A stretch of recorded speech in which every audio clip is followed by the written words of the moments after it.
the most important weapon in the world is the media. The media can convert black into white, day into night, hero into a villain, villain into a hero.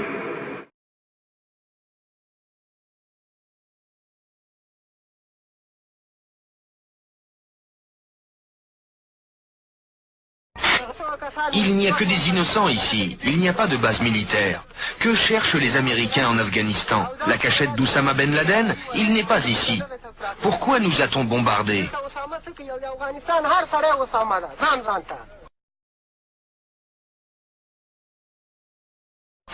Environ 200 personnes ici sont mortes. L'Amérique nous demande de livrer Ben Laden, mais vous savez, en Afghanistan, nous sommes tous Oussama Ben Laden. Les pillages se multiplient comme dans ce dépôt de farine et de sucre. Il faut les empêcher de prendre la nourriture.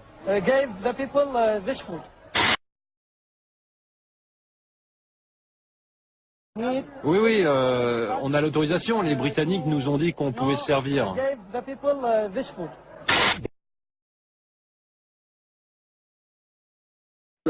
Aujourd'hui, pour séduire les jeunes, l'armée a une nouvelle arme de propagande, un jeu vidéo.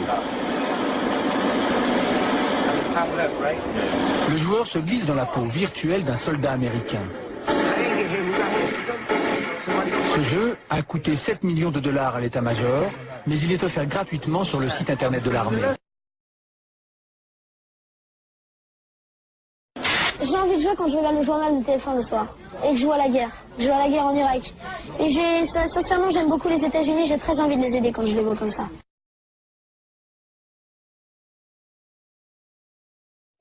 Signalons tout d'abord que l'armée irakienne a capturé une dizaine de soldats américains, le Pentagone l'a confirmé et la chaîne Al Jazeera a diffusé des images de ces prisonniers, images que les autorités américaines ont refusé de montrer avant que les familles ne soient informées et pour lesquelles, vous le voyez, nous avons tenu à masquer le visage des militaires aux mains des Irakiens conformément à la Convention de Genève.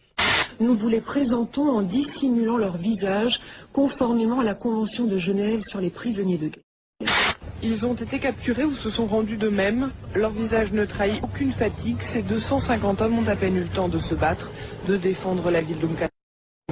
Nous venons de recevoir les images de cette première attaque terroriste contre les forces américaines au Koweït. Une attaque à la grenade lancée, je vous le rappelle, sur une tente. Le suspect de confession arabe a été arrêté, il a finalement avoué. Un suspect est arrêté. C'est un soldat américain, membre de la division.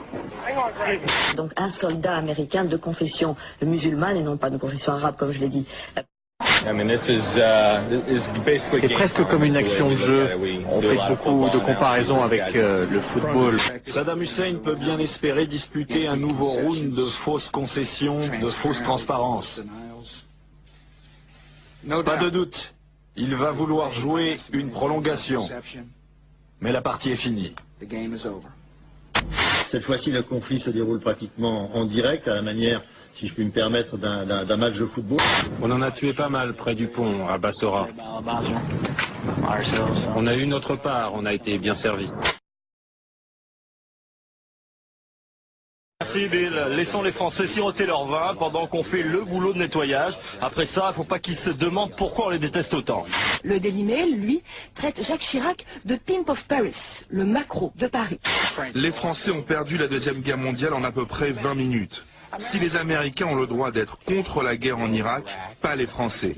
C'est à nous qu'ils doivent cette indépendance avec laquelle ils nous narguent à l'ONU. Les Français sont, 53% avec nous, c'est bon, mais 33% avec l'Irak. Mais c'est incompréhensible, c'est terrible.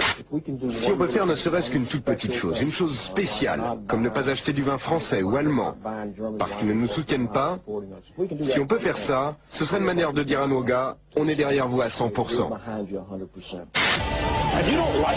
Si vous n'aimez pas l'Amérique, j'ai la solution. Dites adieu à ce pays et surtout, dites au revoir à ça.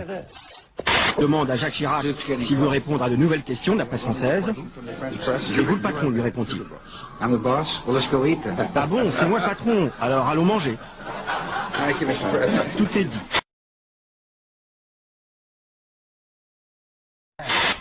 La guerre sans images, a-t-on dit, pour parler des frappes américaines en Afghanistan.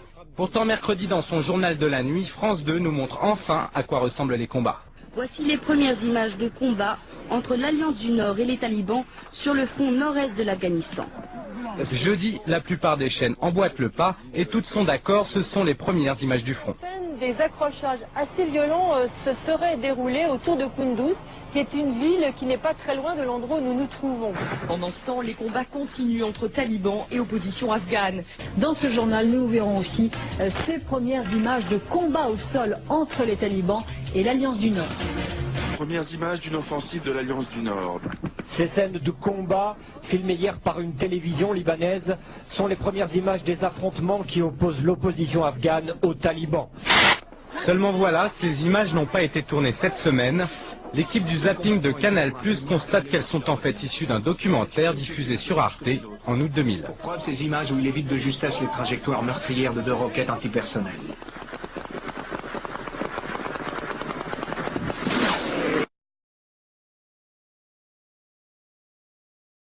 Tony Blair a rendu public il y a quelques jours un rapport apparemment accablant sur les armes de destruction massive détenues par l'Irak. Mercredi dernier, devant le Conseil de sécurité de l'ONU et devant 1 milliard de téléspectateurs, Colin Powell vantait les mérites et le sérieux de ce document. Quelques heures plus tard, le scandale éclate lorsque la presse révèle que ce fameux rapport est un vulgaire plagiat, la photocopie avec faute de frappe d'origine d'une thèse rédigée par un étudiant californien. Les chiffres cités datent de 1991 et n'ont plus aucun rapport avec la réalité actuelle.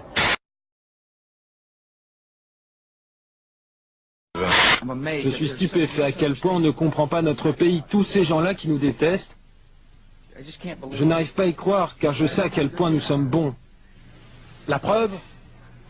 Je demande à chaque enfant vivant aux États-Unis de gagner, de donner $1 qui sera utilisé pour nourrir et soigner les enfants d'Afghanistan. Et puis les largages de rations alimentaires continuent parallèlement. Le millionième paquet avec crackers au beurre de cacahuètes et garantie sans porc ni bœuf a été lâché. Vous voyez, un cérémonial était organisé pour l'occasion sur une base américaine en Allemagne. Seulement voilà, les stratèges américains viennent de se rendre compte que les rations alimentaires larguées et les mini-munitions contenues dans les bombes à fragmentation sont de la même couleur, le jaune. Environ 10% d'entre elles touchent le sol sans exploser, présentant comme les mines un danger pour les populations civiles.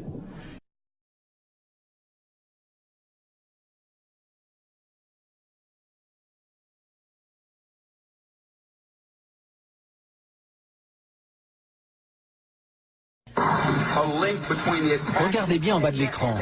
Fox News donne chaque jour le taux de risque d'attentat comme nous donnons le risque de pollution. Aujourd'hui, niveau 3, risque élevé. Sur le site d'ABC News, on peut lire, daté du 30 octobre 2016, la dépêche suivante fournie par l'Associated Press. Dernière nouvelle, une voiture en stationnement explose, tuant 10 personnes dans un voisinage de Bagdad. L'article indique que la police irakienne a déclaré qu'une voiture avait explosé au nord-ouest de Bagdad, dans le quartier de Uriya, faisant 10 morts et 34 blessés. L'explosion, qui a frappé un marché populaire de fruits et légumes d'une rue commerçante d'un quartier majoritairement chiite, est la 5e enregistrée dans la capitale, ce dimanche. Le total des victimes résultant de ces attaques s'élève à 17 morts et 60 blessés. Cette information fut révélée sous condition d'anonymat par un officiel n'étant pas autorisé à parler à la presse. Sur un autre site, SBS, la même info, avec une petite différence dans le décompte des victimes. Au moins 8 personnes sont mortes après l'explosion d'une voiture piégée dans le marché de Bagdad. Voici maintenant la réalité fabriquée.